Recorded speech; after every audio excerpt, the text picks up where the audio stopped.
Welcome back mga kaaldab. Ito na naman po ang inyong lingkod, si Mr. Destiny. At magbibigay po tayo ng pinakamainit na update po ngayon sa social media mga kaaldab. Ito yung pinaka-latest na pinag-uusapan. At syempre yung update nga po natin kay Daddy Bay.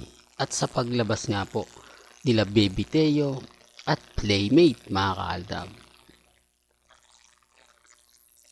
Ito yung inaabangan ng lahat mga kaaldab. Unahin po muna natin itong Bibo. Marami kasi nagsasabi na mga kaaldab na tatlo nga naman po silang magsama-sama dyan.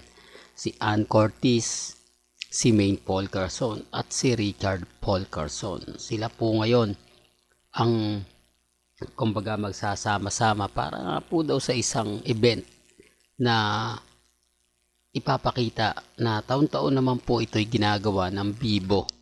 O ba para nga po sa kanilang pinaka bagong cellphone na ilalabas na naman po mga kaaldab. Gaya na nga po ng sinabi natin, normal lang po ito na ginagawa ng Vivo. Yung nakaraang taon nga po, nagkaroon nga po ng problema at hindi nga po si Alden Richards o si Maine Paul Carson pinasama. Pero okay lang naman po yun. Alam naman po natin yung may mga ganyang sitwasyon na talagang mapapaisip ka rin naman po.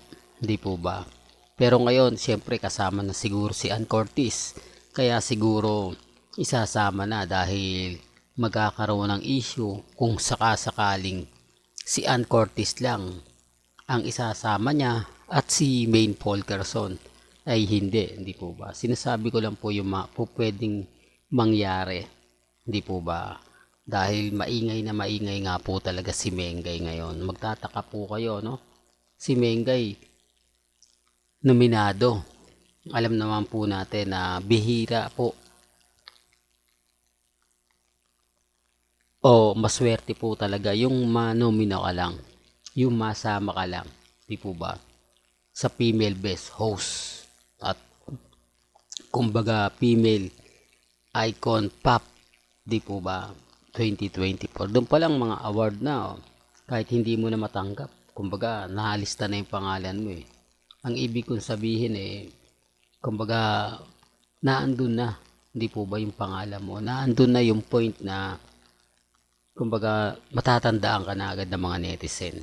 Matatandaan ka na agad na mga nag-aabang kung sino-sino nga po ba talaga yung magiging best TV show, di po ba? O best TV host, di po ba? Sinasabi ko lang po ito para lang klaro, para lang po sa kaalaman ng lahat, lalo na nga po sa mga taong dumadaan at bumibisita sa channel natin.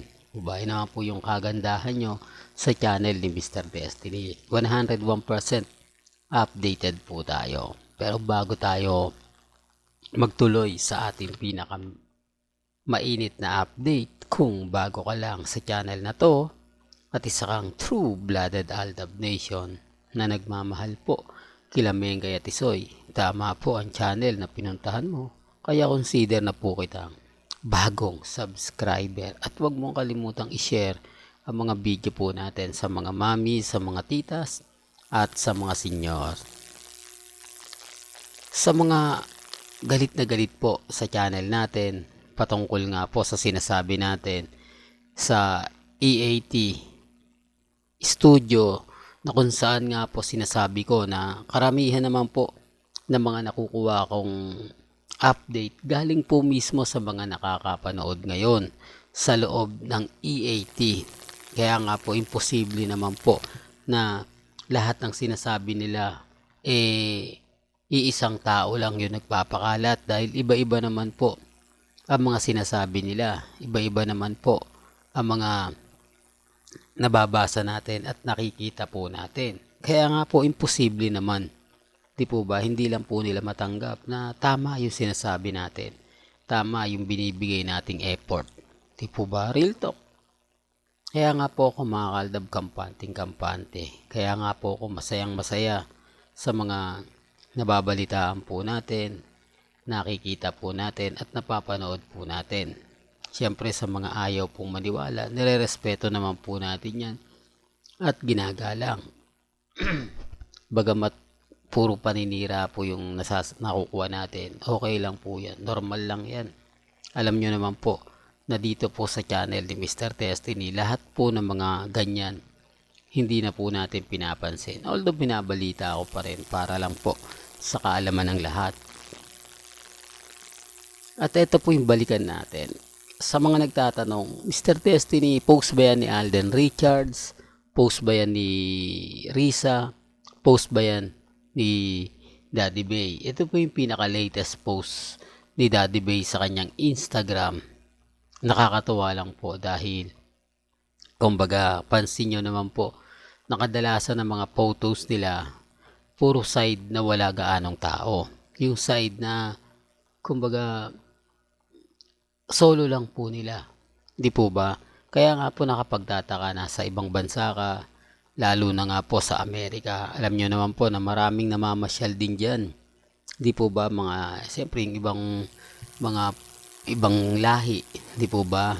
O yung ibig kong sabihin, ibang bansa. Hindi naman porket puro Amerikano lang na andyan. Di po ba? Kaya nga po sabi ko po sa inyo, maraming mga tao dyan.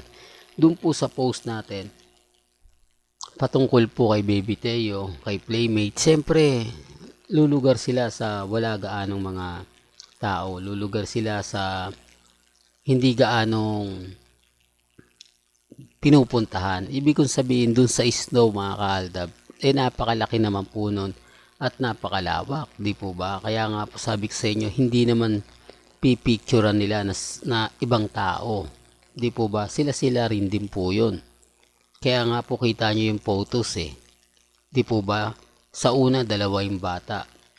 Pangalawa, sa una, hawak-hawak ni Daddy Bay.